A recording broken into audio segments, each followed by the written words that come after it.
이렇게 아마 저희 농장에서 생산된 포카칩을 또 잡수시는 분들이 수만 명이 계시겠죠. 산 같은데 이게 다 퇴비? 네, 퇴비입니다. 이야. 마늘, 양파, 감자, 뭐 배추, 모든 작물에 퇴비를 사용을 해야 되기 때문에. 아, 그거 뭐 빌린 거예요? 아닙니다. 이것도 사신 거예요? 네, 저희가 사용하고 있는 겁니다. 다 얘도 비싼가요? 2천만 원 조금 넘습니다. 2천만 원. 아니, 이 용료장은 언제부터 운영하신 거예요? 10년 조금 넘었습니다. 10년. 12년째 됐네. 12년째. 이왕 할 것 같으면 남들보다 월등한 수입을 창출을 하고 먹고 살기 위한 농업이 아니라 돈을 벌기 위한 농업을 한번 해보자. 농사 짓기 위한 지금 장비만 10억이 넘습니다. 와우, 나왔어 10억. 이런 거 심어라. 네, 이런 걸 심게 되면 이런 거 심으면은 잣된다.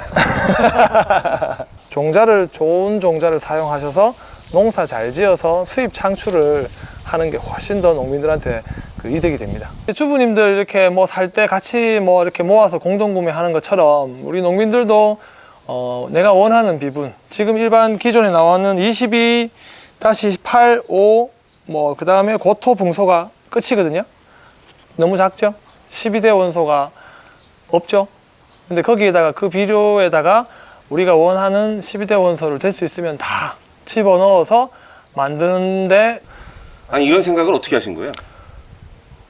원래는 제가 혼자 쓰려고 만든 거죠. 아, 근데 옆에 분들이 보시고 다르니까 혼자 하려고 했는데 제가 혼자 해서 농사 잘 지어 보려고 했는데 이게 뭐 얘기를 들어보시고 나도 같이 하자 해가지고 지금 네네네네. 일이 점점 커지고 있는 거죠 지금? 혼자 잘 먹고 잘 사는 게 아니라 이제 대한민국 농민들 다 부자 되는 그날까지 뭐 다 오픈하겠습니다.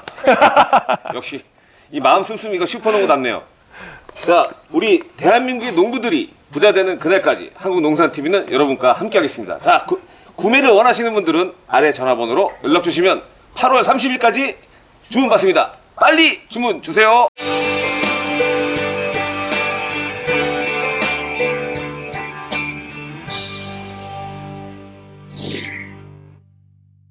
마늘 농사를 지시면서 어떻게 하면 마늘 농사를 잘 지을까라는 고민들은 누구나 많이 하시지만 방법을 몰라가지고 어떻게 할 줄 몰라서 고민하시는 분들을 위해서 오늘 저희가 이 농업계의 슈퍼농부 우리 이승민 씨를 모시고 어떻게 하면 마늘 농사를 잘 지을 수 있는가, A부터 Z까지 낱낱이 지금부터 알려드리도록 하겠습니다. 어떻게 그동안 갖고 있는 노하우들을 공개하실 의향이 있으신가요?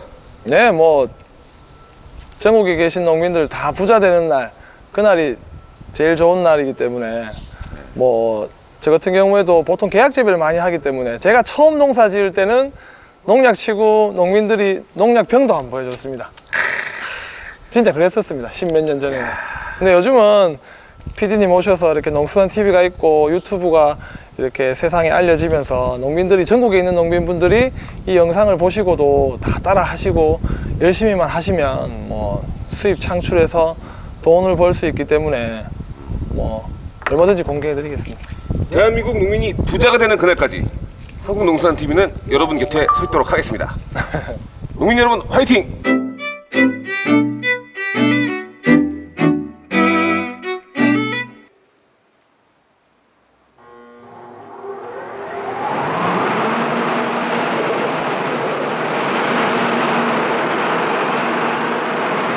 진공으로 빨아당기는 힘이 비닐을 놨었을 때 이 정도로 양쪽에서 쫙 빨아당깁니다.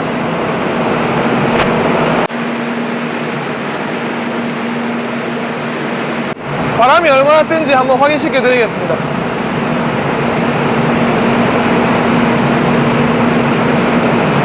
망이 이 정도로 달려 들어갈 정도의 바람이 안으로 들어가고 있습니다.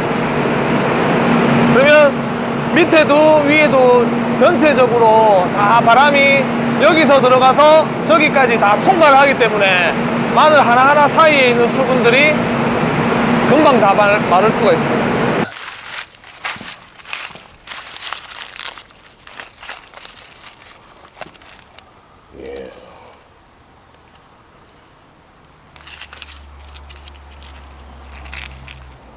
깔끔하게 말랐네. 이 마늘들은 다 종자용이거든요. 네. 종자용 마늘인데 비가 계속 올 때 이렇게 마늘을 저장하다 보면 안에 습기 때문에 곰팡이가 피고 마르면서 이렇게 그 품질 저하되는 마늘들이 많은데 계속 이런 식으로 바람을 붙여가지고 말리게 되면 끝까지 그 좋은 상태를 유지시키다가 이제 파종 들어가기 직전에 이제 마늘을 까서 이제 종자로 사용할 수 있습니다.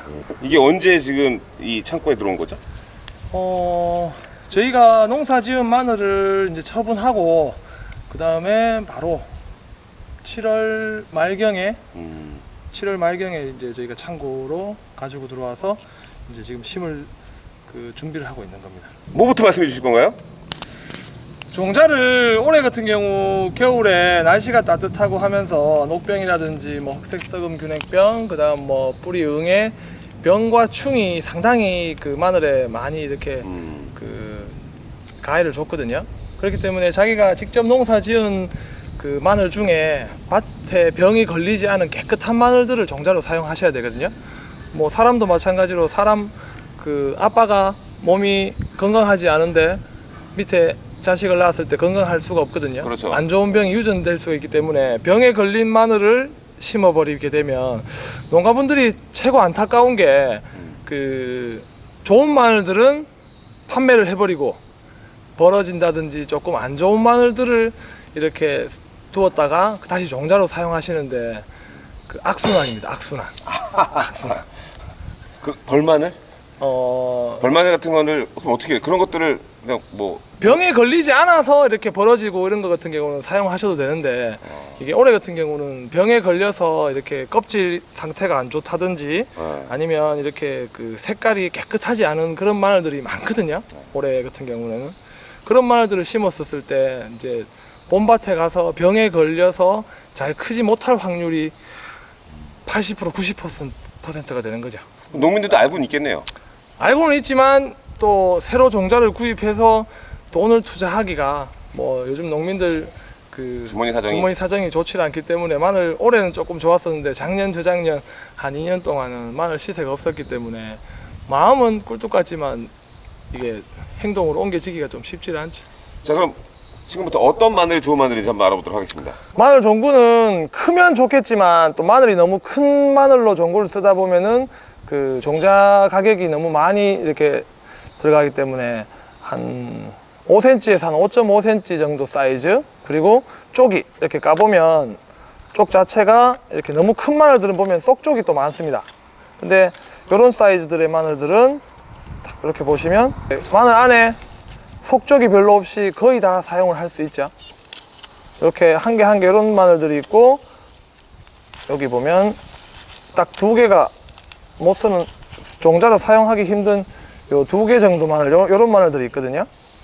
요거는 마늘 종자로 사용할 수가 없습니다. 요거는 껍질을 정확하게 한 개씩 다 싸고 있는 병에 병균이 침투하지 않은 마늘, 겉으로 봤었을 때도 깨끗하고 이렇게 보기 좋은 마늘들이 종구로 사용했을 때 이제 병이라든지 이렇게 다른 그 침입을 막아주는 그런 역할을 하거든요. 요 껍질 자체가. 근데 보면 이제 집에서 농사 지어서 이렇게 껍질 까지고 보이고 그런 마늘들을 저희가 또 사용을 해봤습니다. 전부 처음에. 이런 거 심어라. 네, 이런 걸 심게 되면 이런 거 심으면은 잣된다. 좋은 종자를 사용하셔서 농사 잘 지어서 수입 창출을 하는 게 훨씬 더 농민들한테 그 이득이 됩니다. 호주머니 사정이 좀 넉넉하게 되면 이렇게 돈을 투자도 하고 좀 더 나은 농사를 위해서 이렇게 많이 할 텐데, 뭐 올해 마늘 시세가 조금 비쌌지만 작년 저작년 한 2년 정도 마늘을 농사를 지으시면서 뭐 밑가신 분도 계실 거고 전혀 하나도 남지 않으신 분들도 계시기 때문에 그 투자하시기가 힘든 거 저도 압니다.